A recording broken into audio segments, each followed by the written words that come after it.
Hi second graders, Miss Gruby is here. Today I'm going to show you guys how to access your Microsoft Office accounts as well as how to log into a video chat through Teams. So you will need to go to the OPS website, and at the very top there is a drop-down menu that says Students. From there you will need to click the Office 365 button. Since this is my computer and I already have my password saved, it automatically logs me into my Office account. But if you have never logged in or if you don't have your password saved, this is where it will ask you for your username and password. When you first log in, you see all of these tabs here. The two that you guys will probably use is this one. Outlook is where you will be able to email people. And then on the other side, we have Teams. Now within Teams, you kind of have two options. If I just clicked it right here, it would open up my Teams in my browser. Like right now, I'm still in Chrome, or if I was using Safari or Firefox or anything, I could do my video chats within that browser.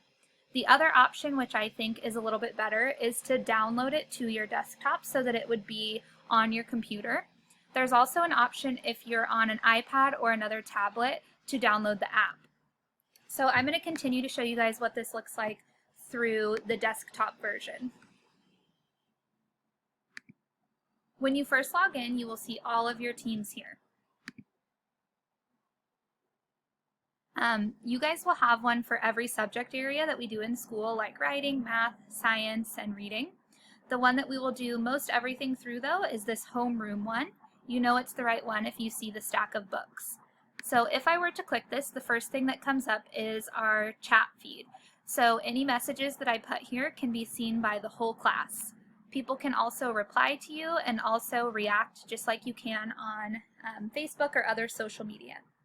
Now, if we were going to have a video chat, like what we will do for Lunch Bunch, you would go over to the side and click this calendar button. All of the meetings that you have will show up in purple boxes, but any meeting that is about to happen or that is currently happening will have this join button. If you click join,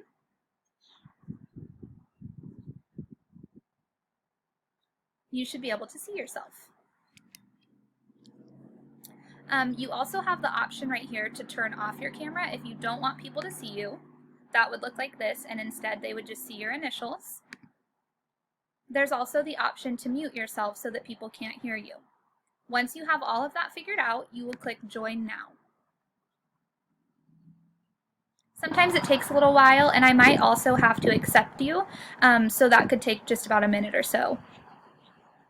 Once you are logged into your team chat, you will have this option bar across the bottom. Again, this button here will turn your camera off, and this one will mute you. It's a good idea to be muted if like your dog is barking or if family members are talking in the background. You guys shouldn't need to use this one or really any of these except for this one that says show conversation. If you click that, then the meeting chat will pop up and you can type messages to people that are in the chat. All right, that's all I have for you guys today. Bye, can't wait to see you for Lunch Bunch.